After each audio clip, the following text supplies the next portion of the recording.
नमस्कार। आपका अखबार के रविवारी अंक में आपका स्वागत है। मैं हूं प्रदीप सिंह। बहुत से लोगों के मन में ये सवाल उठता है, बहुत से लोग सवाल पूछते भी हैं, इस पर चर्चा भी होती है कि पिछले करीब 11 सालों में भारत में मुसलमानों के लिए क्या बदला है। तो इसकी शुरुआत 2014 से हुई, जब प्रधानमंत्री बने नरेंद्र मोदी। उनके प्रधानमंत्री बनने के बाद से मैं केवल राजनीतिक दृष्टि से बात कर रहा हूँ, थोड़ी सामाजिक बात भी आ जाएगी। तो उनके प्रधानमंत्री बनने के बाद से जो राष्ट्रीय स्तर पर या केंद्र सरकार के स्तर पर लाभार्थी योजनाएं जो शुरू हुई, लोगों के रोज़मर्रा के जीवन को बदलने वाली, उन सब का लाभ मुसलमानों को मिला। उतना ही मिला, उतनी ही मात्रा में, बल्कि उनकी जो आबादी है उसके अनुपात में ज़्यादा मिला हिंदुओं की तुलना में। उसके अलावा नौकरी में उनकी संख्या, उनकी भागीदारी बढ़ी और दूसरे सामाजिक स्तर पर उनकी ताकत बढ़ी है, उनकी हिस्सेदारी बढ़ी है। और क्या हुआ है, नुकसान क्या हुआ है?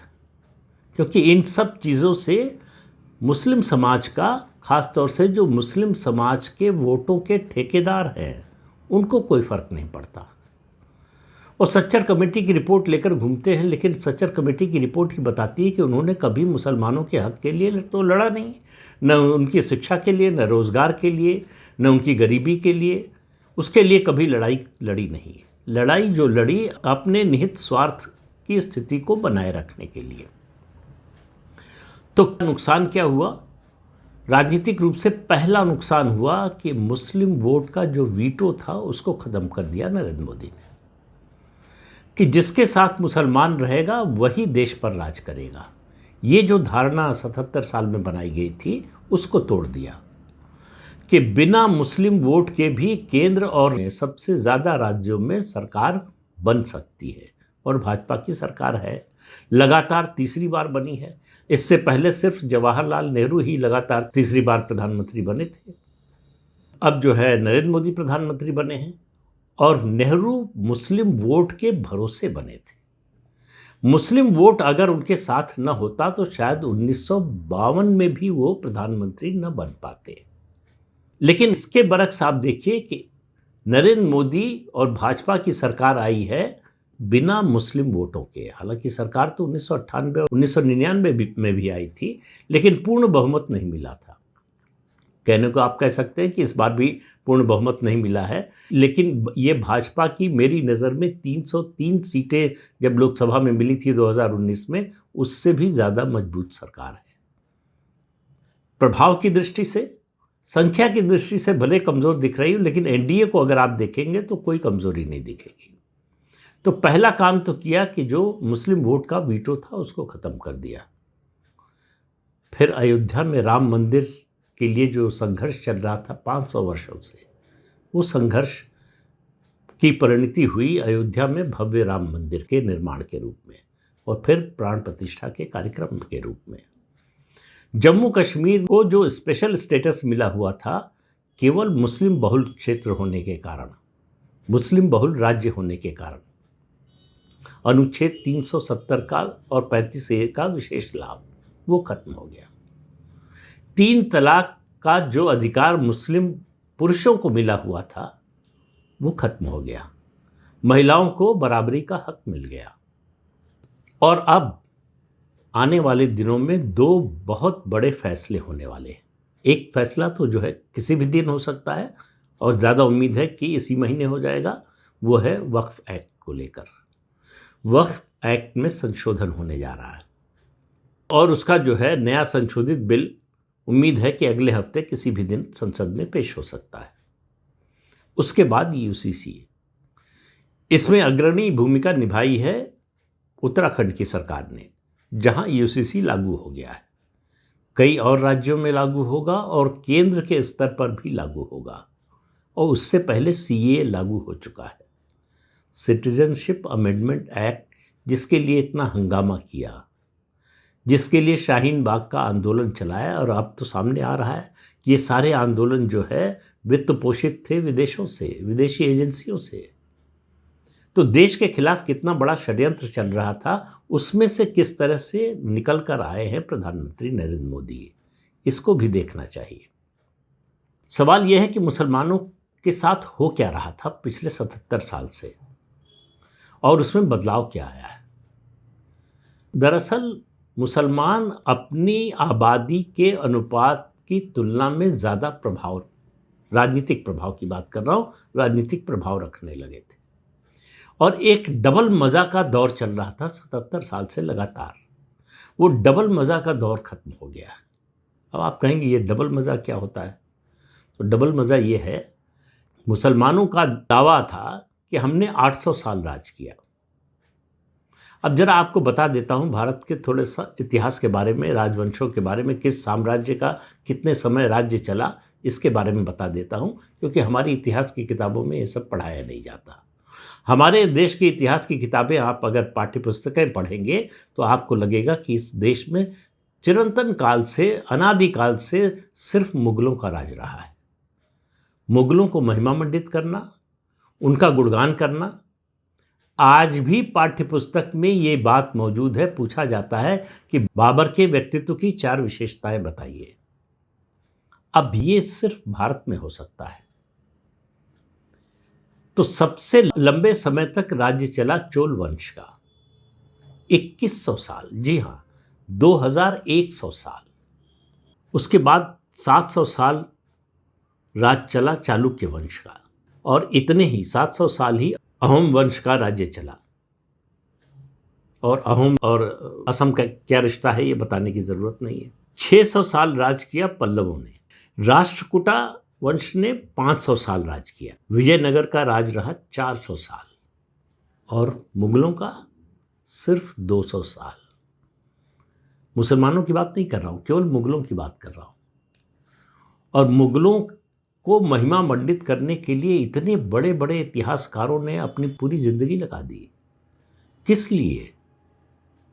मुगलों ने ऐसा क्या किया था? यहां आक्रांता के रूप में आए, लूटा पाटा, उसके बाद यहां की धरती पर कब्जा कर लिया।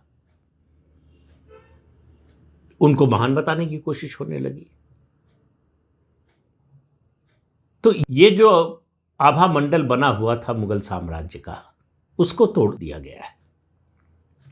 पूरी तरह से टूटा नहीं है, टूट रहा है। तो मैंने जो डबल मज़ा की बात की, तो एक तो ये मुसलमानों का ये अहंकार कि हमने इस देश पर 800 साल राज किया है। बड़ी अच्छी बात है भाई, आपने 800 साल राज किया। तो अब दूसरा मज़ा ये था कि 800 साल राज करने वाले विक्टिम कार्ड भी खेलते थे कि मुसलमान डरा हुआ है, मुसलमान की हालत बड़ी ख़राब है। अरे 800 साल राज करने के बाद भी अगर तुम्हारी हालत ख़राब है तो उसके लिए जिम्मेदार कौन है? वो मुस्लिम शासक, मुगल शासक ही तो, और कौन हो सकता है? 800 साल बाद जिन मुगल शासकों ने यहाँ राज किया उनके वंशज आज रिक्शा और तांगा चला रहे हैं। ये है उनकी उपलब्धि। इस देश को लूटने का, इस देश के मंदिरों को लूटने का, उनका सोना आभूषण लूटने का और मंदिर तोड़ने का काम किया। उसके बाद भी इस बात पर जो है, कम से कम ऐसे लोगों से तो दूरी बनाकर मुस्लिम समाज को भी रखनी चाहिए कि ये आक्रांता थे, आतताई थे, बर्बर थे, नृशंस थे, हत्यारे थे, इनसे हमारा कोई लेना देना नहीं है। लेकिन ठीक उसका उल्टा हो रहा है। औरंगजेब को महान बताया जा रहा है। औरंगजेब प्रशंसा में जो है वो गीत गाए जा रहे हैं। तो इस मानसिकता को तोड़ने का काम हुआ है इन 10 सालों में। और इस मानसिकता को तोड़ने के लिए सरकार ने कोई योजना नहीं चलाई, जन समर्थन जुटाया, यानी जनमानस बनाया। ये जनमानस का ही असर था कि आपको अयोध्या में भगवान राम के विग्रह की प्राण प्रतिष्ठा के कार्यक्रम में लाखों लोग दिखाई दिए। काशी विश्वनाथ कॉरिडोर बना, वहां आने वालों की, तीर्थयात्रियों की संख्या में कई गुना परिवर्तन आ गया। इतना कि गोवा जो सबसे पॉपुलर टूरिस्ट डेस्टिनेशन हुआ करता था, वो बहुत पीछे छूट गया। और उस पर भारी पड़ा महाकुंभ। 66 करोड़ से ज्यादा लोग आए। तो उसमें तरह तरह की विघ्न की बातें करने की कोशिश हुई, आलोचना करने की कोशिश हुई, मीन मेख निकालने की कोशिश हुई, लेकिन उन 66 करोड़ लोगों पर कोई असर नहीं पड़ा। वो 66 करोड़ लोग जो त्रिवेणी संगम का जल लेकर गए अपने घर, अपने मोहल्ले, अपने गांव में, उसका असर अगर इसको आप जोड़िए तो ये संख्या इतनी बड़ी होती है कि दुनिया में इतना बड़ा जमावड़ा, इतना बड़ा जुड़ाव, इतना बड़ा आस्था का समारोह आपको कहीं पूरे मानवता के इतिहास में नहीं दिखेगा।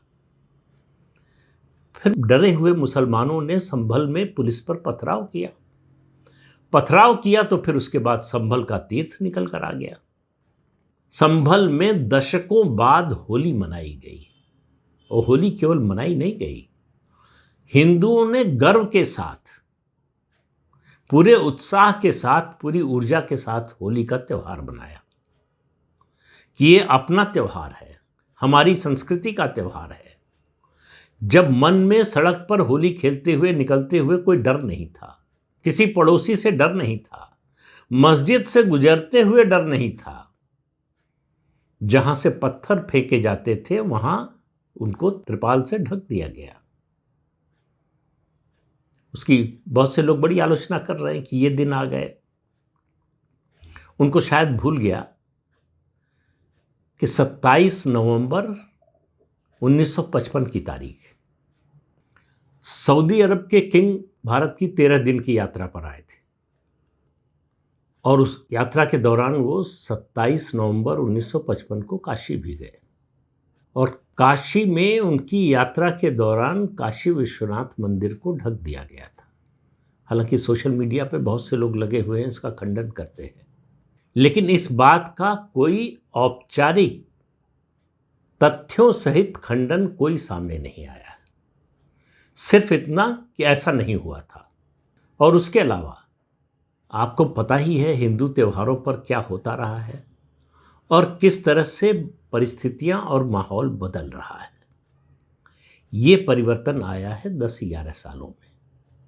वो जो डरा हुआ मुसलमान का नैरेटिव था, अब आपको सुनाई नहीं देता होगा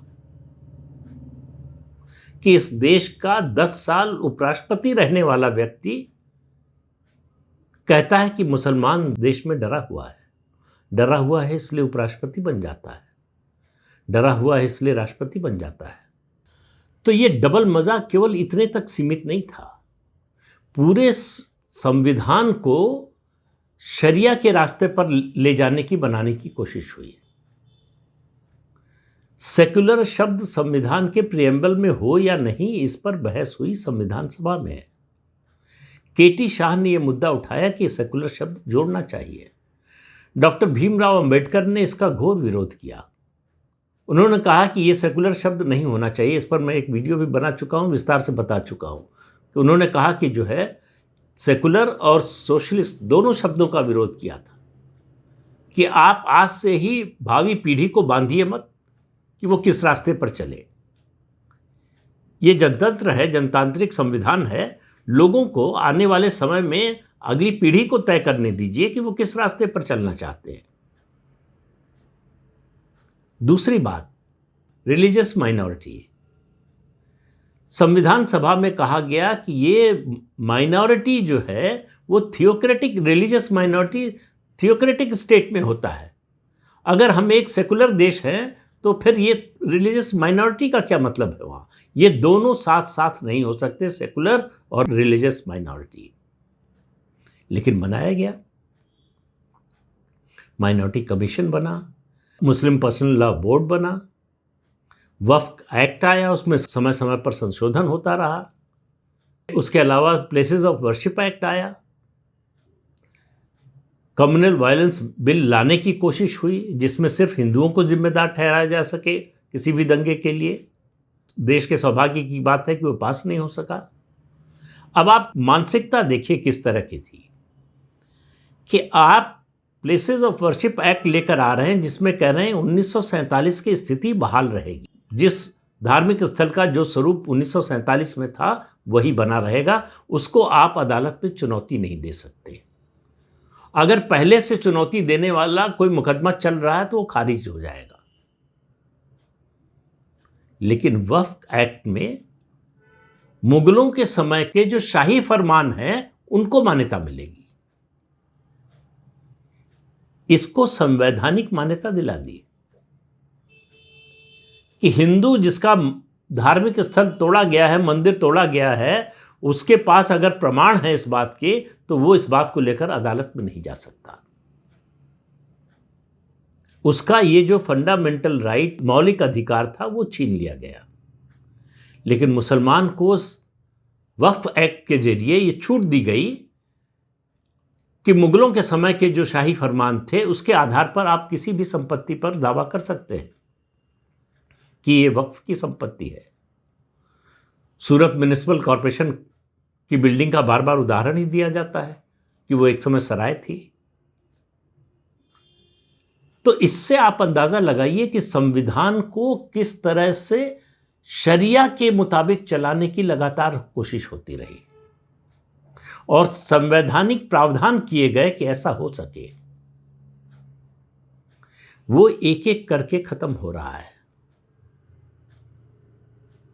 तो इसलिए मैं कह रहा हूं कि ये जो डबल मजा था कि हमने 800 साल राज किया लेकिन हम विक्टिम हैं, ये दोनों तो नहीं चल सकते। और संयुक्त राष्ट्र की जो माइनॉरिटी की परिभाषा है, उसके अनुसार किसी भी समाज ने, किसी भी वर्ग ने, किसी भी संप्रदाय ने अगर वो किसी देश पर शासन कर चुका है तो वो माइनॉरिटी की परिभाषा में नहीं आता है। तो ये कहते हैं कि नहीं, हमने तो 800 साल राज किया लेकिन हम माइनॉरिटी भी हैं और हम विक्टिम भी हैं। तो ये जो विक्टिम कार्ड था वो धीरे धीरे खत्म हो रहा है और उसके साथ मतलब ट्रिपल मजा भी था एंटाइटलमेंट का कि हम विशेष हैं, विशिष्ट हैं, हमारे साथ विशिष्टता का जो है व्यवहार होना चाहिए। छोटा सा उदाहरण दे रहा हूं। उत्तर प्रदेश से आता हूं, लखनऊ में बड़ा लंबा समय गुजरा है, वहां पढ़ाई की है, वहीं से नौकरी शुरू की थी। रमजान के महीने में रोजा इफ्तार में क्या होगा, इसका मेन्यू बनाने के लिए लखनऊ का डीएम मौलवी मौलाना के यहाँ रेस्टोरेंट के वेटर की तरह कागज और कलम लेके खड़ा होता था कि क्या क्या रखना है। यह सख्त हिदायत होती थी मुख्यमंत्री के दफ्तर से, और वहां बैठे उसके जो है चेले चपाटे वो बताते थे कि शरबत जरा 4 तरह का रखवाइएगा। ये था एंटाइटलमेंट। अब जो है इफ्तार की पार्टी देने वाले पता नहीं कहां गायब हो गए। किसी ने रोक नहीं लगाई कि आप इफ्तार की पार्टी नहीं दे सकते। सरकार, राष्ट्रपति, प्रधानमंत्री सब इफ्तार की दावत देते थे। हमारे आपके टैक्स के पैसे से एक सेकुलर देश में एक मजहब विशेष के खास अवसर का आयोजन होता था, जश्न मनाया जाता था और किसी को कोई एतराज नहीं था। इसमें कहीं से कम्युनलिज्म नहीं दिखता था। लेकिन जिस समाज की, यानी हिंदुओं की आबादी देश की कुल आबादी का 78-80% है, उसके किसी त्यौहार का इस तरह का समारोह कोई सरकारी स्तर पर नहीं मनाया जाता था। न कोई राष्ट्रपति इस तरह के समारोह को मनाता था, न कोई प्रधानमंत्री। ये जो माहौल बना हुआ था कि मुसलमानों को वही दर्जा मिले जो मुगलों के समय था, वो खत्म हो रहा है। भारत का संविधान कहता है कि इस देश का हर नागरिक समान है, उसको समान अधिकार हैं हर मामले में। मुसलमान को भी है, किसी को एतराज नहीं है। लेकिन ये जो विशिष्टता का भाव है वो तिरोहित होता जा रहा है। तो उसे लग रहा है कि हमारा बहुत कुछ छीन लिया गया है, हमको दोयम दर्जे का नागरिक बनाया जा रहा है। हमसे कहा जा रहा है कि, असदुद्दीन ओवैसी का बयान है, नाम ले लेता हूं, कि हमसे कहा जा रहा है कि जुमे की नमाज जो है घर में पढ़ लो। वैसी उस समय क्यों नहीं बोलते जब मस्जिद से पत्थर फेंके जाते हैं, गोली चलाई जाती है, बम फेंके जाते हैं, तब उनकी जबान पर ताला क्यों लग जाता है? मस्जिद से पत्थर न फेंके जाएं, इसका इंतजाम अगर हो रहा है तो यह गलत हो रहा है, दोयम दर्जे का नागरिक बनाया जा रहा है।